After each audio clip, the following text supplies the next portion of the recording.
students, now welcome to Statisticspedia. Now today's lecture is based on the MCQs which are related to the topic of correlation and regression. Let's get started. If the correlation coefficient between x and y is 0.73, then the correlation coefficient between 3 minus 2x and 5 minus 3y be what? Now, so अभी यहाँ पर आपको क्या given है, r of X Y आपको given है as 0.73 और आपको फाइंड करना है कोरिलेशन बिटवीन 3 माइनस 2x एंड 5 माइनस 3y. Now we all are familiar कि ये जो है ये तो आपका हो गया origin, this is your origin, और ये जो कांस्टेंट है मतलब -2 and -3 this is your scale. Right, we all are familiar with the origin and scale. Scale मतलब कोई भी कांस्टेंट जो आपने मल्टीप्लाई किया है या डिवाइड किया है.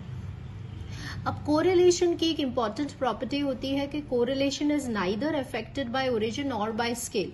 मतलब हमें ये पता है कि अगर आप किसी भी कांस्टेंट को ऐड, सब्ट्रैक्ट या मल्टीप्लाई, डिवाइड कर रहे हैं तो correlation is not affected by that. मतलब इसका जो आंसर है वो यही आएगा जो आपके क्वेश्चन में गिवन है. Then, but what we need to decide, basically we need to decide the sign. Sign मतलब कि ये आंसर पॉजिटिव जाएगा या नेगेटिव जाएगा. मतलब कि आपको डायरेक्शन डिसाइड करना होता है कि whether this is a positive correlation और negative correlation. हमें ये तो पता चल गया कि इसका आंसर 0.73 है, बट प्लस 0.73 है या माइनस 0.73 है. तो स्टूडेंट्स उसके लिए आपको एक इम्पॉर्टेंट फॉर्मूला याद रखना होगा और वो क्या है पहले वो समझिए. सबसे पहले आपको स्केल देखना है. अगर स्केल का साइन सेम है, सेम साइंस है, तब तो फिर आपका पॉजिटिव कोरिलेशन होगा. Because we all know what is positive correlation. अगर एक वेरिएबल में चेंज अगर आ रहा है तो दूसरे वेरिएबल पे भी कॉरिस्पॉन्डिंग चेंज आता है in the same direction. Yes, तो अगर साइंस सेम है किसके, स्केल के, तो फिर आपका आंसर प्लस आएगा, मतलब डायरेक्शन पॉजिटिव होगा. और अगर आपके साइंस ऑपोजिट हैं तो फिर आपका आंसर नेगेटिव आएगा, because that indicates the negative correlation. और what do you mean by negative correlation? Because अगर एक वेरिएबल में इंक्रीज है तो दूसरे वेरिएबल में डिक्रीज होगा. ऑपोजिट साइन से उनका जो डायरेक्शन है वो ऑपोजिट होगा. ठीक है, तो फिर वो नेगेटिव कोरिलेशन हो जाएगा. तो यहाँ पर हम देखते हैं तो अब बहुत सारे क्वेश्चंस आपके सॉल्व हो जाएंगे. This is the most important property. अभी देखिए स्केल क्या है, -2 है और यहाँ पे क्या है, -3 है. तो आपने बोला -2 एंड -3 दोनों के साइंस कैसे हैं, सेम है. तो अगर सेम साइन है तो अब हमें समझ में आ गया कि अगर साइन सेम है तो answer will be plus of 0.73. So hope you understand this property. फिर से एक बार रिकॉल करते हैं. आपको जब भी कोरिलेशन कोएफिशिएंट है तो आंसर आपका सेम ही रहने वाला है, क्योंकि correlation is neither affected by origin nor bye scale.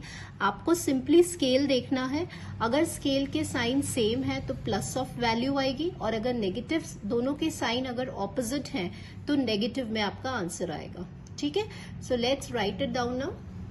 So see students, अभी जो हमने समझा है उसको हमने थोड़ा सा जनरलाइज कर दिया इन दिस फॉर्म. राइट, अब ये एक बार फॉर्म समझ लेते हैं. अभी यहाँ पे आपका जो स्केल है वो A और C है.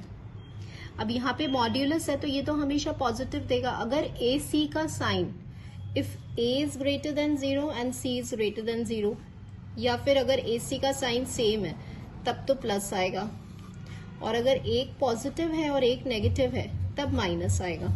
ठीक है, तो ये हमने जनरलाइज फॉर्म में लिखा है.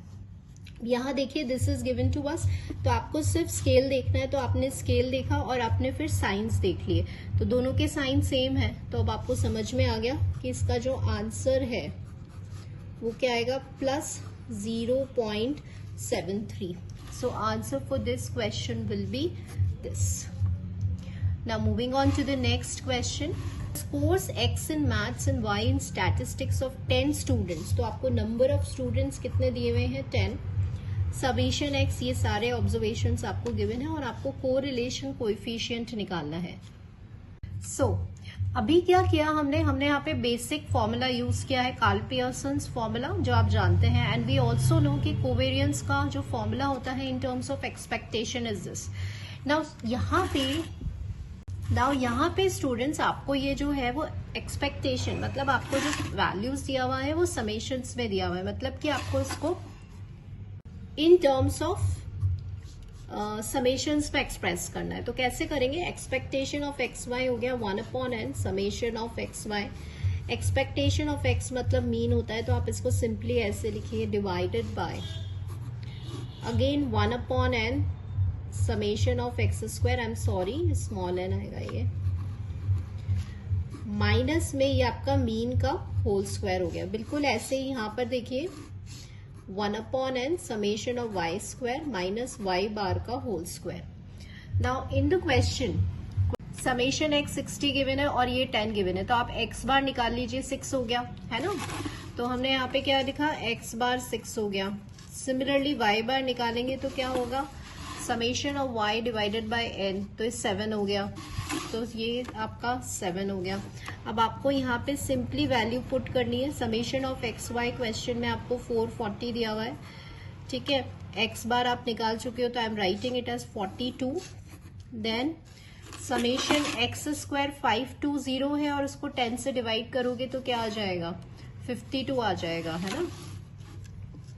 तो 52 माइनस मीन का स्क्वायर, और ऐसे ही समेशन वाई स्क्वायर को आप करेंगे तो 65 माइनस 7 का स्क्वायर। तो ऐसे आप क्विकली कर सकते हैं। अब इसको आपको सिंपल नॉर्मल कैलकुलेट करना है, you need to find the answer. तो ये 2 आ गया, 52 माइनस 36 कितना होता है, 16 होता है। रूट ऑफ 16 बाहर आके 4 हो जाएगा, और ये हो गया 4, ठीक है। So once you will solve you will get 1/8, तो यह आपका आंसर हो गया 1/8।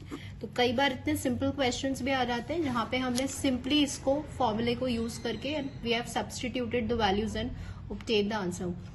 Now this is a very good question which is based on your regression. देखिए क्या है, तो regression line of y on x and x on y। तो आपको जो रिग्रेशन लाइन गिवन है y ऑन x वो गिवन है and x on y given है। आपको ratio of the standard deviation of x and y निकालना है। तो यहाँ पे अगर आपको फॉर्मुलेज अच्छे से याद है तो यहाँ पे अपना इक्वेशन क्या हो जाएगा, b/x क्या हो जाएगा, regression coefficient of y on x क्या हो जाएगा, तो ये हो जाएगा, है ना।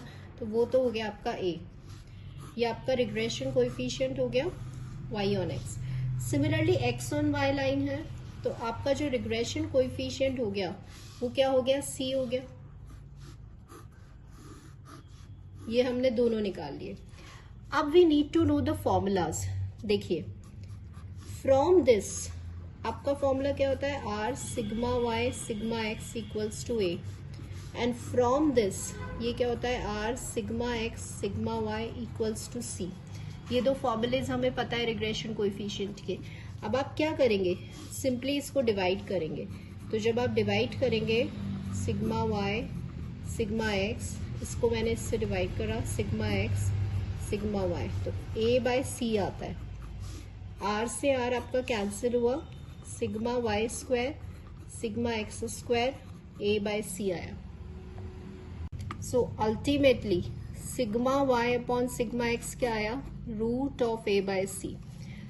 लेकिन क्वेश्चन में क्या है, ratio of the standard deviation of x and y, मतलब इसको क्या चाहिए, in question it is being asked sigma x to sigma y। तो कोई नहीं, हम इसका c/a आ जाएगा, ठीक है।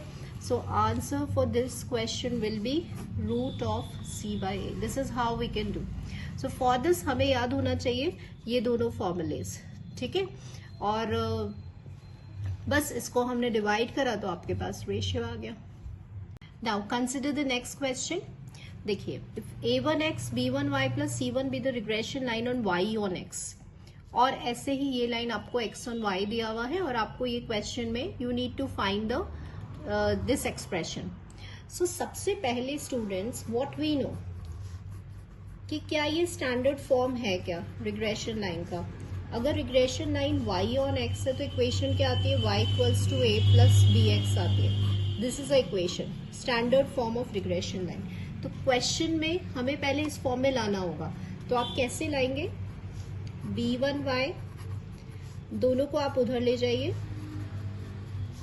एंड फिर क्योंकि आपको सिर्फ y चाहिए यहाँ पर, तो आप इसको डिवाइड कर दीजिए।